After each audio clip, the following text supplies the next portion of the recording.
Power of compounding बताने से पहले मैं आपको एक छोटी सी स्टोरी बताना चाहूँगा। एक छोटा सा गांव था, वहाँ पर एक कवि रहता था। कवि का अच्छे से गुजारा तो हो पाता था, लेकिन उसके पैसे के लिए बहुत सारी तंगी और वो अच्छे से फैमिली का गुजारा नहीं कर पाता था।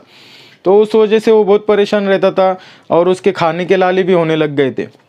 तो उसके दिल में एक ख्याल आया कि वो बहुत सारी कविताएं लिखेगा और राजा की प्रशंसा करेगा और राजा के पास जाकर मदद मांगेगा। तो उसी तरह उसने राजा की प्रशंसाओं में बहुत सारी कविताएं लिखी और राजा के दरबार में पेश हो गया। और राजा के दरबार में पेश होने पर राजा के सामने उसने बहुत सारी कविताएं सुनाई। दरबार में भी बहुत हल्ला हो गया कि इतनी अच्छी सी कविताएं वो कैसे बोल पा रहा है, इतनी अच्छी कविताएं थी। सब हैरान हो गए। राजा उसकी कविताएं सुनकर और उसकी प्रशंसा सुनकर बहुत खुश हो गया और राजा ने खुशी में उसे इनाम देने का तय कर लिया। और राजा ने एक बार इनाम देने का तय कर लिया तो दरबार में कोई भी उसे अपोज नहीं कर पाता था।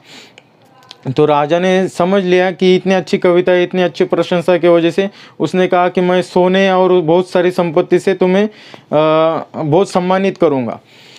तो जब वो राजा ने डिसाइड किया कि उसे बहुत सारा सोना देना है, तो कवि बहुत शातिर था। कवि ने कहा कि मुझे सोना वगैरह संपत्ति कुछ नहीं चाहिए, मुझे बस एक छोटी सी चीज़ चाहिए।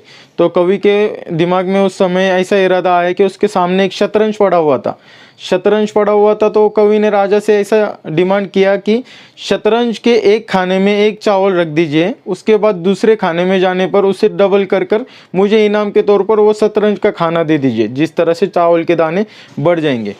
तो राजा ने सोचा, अरे ये तो सोने की जगह चावल के दाने मांग रहा हो, ये क्या बेवकूफ़ है क्या। तो सब दरबार भी उसका मजाक उड़ाने लगा, लेकिन वो अपनी बात पे अटल रहा और उसने कहा कि मैं चावल का दाना ही लूँगा और जितने भी शतरंज में बैठेंगे उतने मैं चावल के दाने लूँगा। तो शुरू हो गया उसका खेल।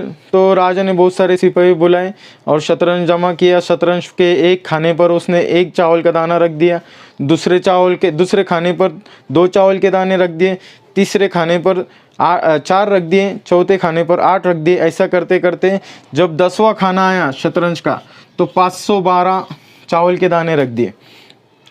तो 10 से जब 20वें खाने तक जाने की बारी आई तो 5,24,588 इतने चावल के दाने उससे रखने पड़े। तो दरबार में थोड़ा एक चर्चे का विषय हो गया कि इतने सारे चावल के दाने हो गए तो आगे क्या होगा। जैसे जैसे दरबार आगे बढ़ने लगा तो और बहुत सारे चावल के दाने ऐड करने लगे। सारे सिपाही उसकी गिनती में मग्न हो गए, सब परेशान हाल हो गए। तो जब जाकर शतरंज का आधा खेल ख़त्म हुआ तो 32वें रकाने तक 214 करोड़ 24 हज़ार से ऊपर उसे चावल के दाने देने पड़े। राजा परेशान हो गया, राजा की सोच बंद पड़ गई। उसके आगे राजा सोच ही नहीं पा रहा था। जैसे जैसे आगे और खाने बढ़ने जा रहे थे, चावल के दाने ऐड होते जा रहे थे। चावल के दाने ऐड होते गए, करोड़ों अरबों खरबों में वो चावल के दाने ऐड हो गए।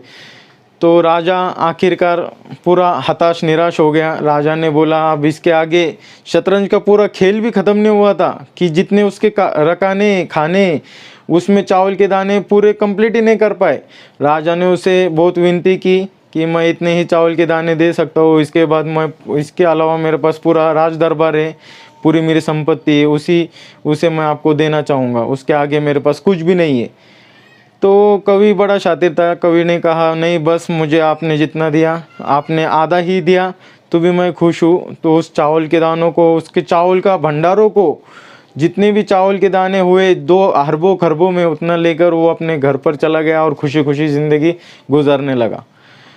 तो ये जो चीज़ थी ये कंसिडर करती है पावर ऑफ कंपाउंडिंग। अगर आपके पास कोई भी, अगर उसने दिमाग कैसा लगाया कि एक खाने से दूसरे खाने में जाने के लिए वो हर बार अपनी कंपाउंडिंग बढ़ाता जाएगा, चावल के दानों को बढ़ाता जाएगा, उससे उसका आगे का टारगेट सेट होता जाएगा। तो ये हमारी पहली चीज़ हो गई कि पावर ऑफ कंपाउंडिंग। सिंपल चीज़ है, आपको कहानी में समझ में आ गई होंगी कि पावर ऑफ कंपाउंडिंग से वो करोड़ों अरबों में कैसे टारगेट ओरिएंटेड कर पाया।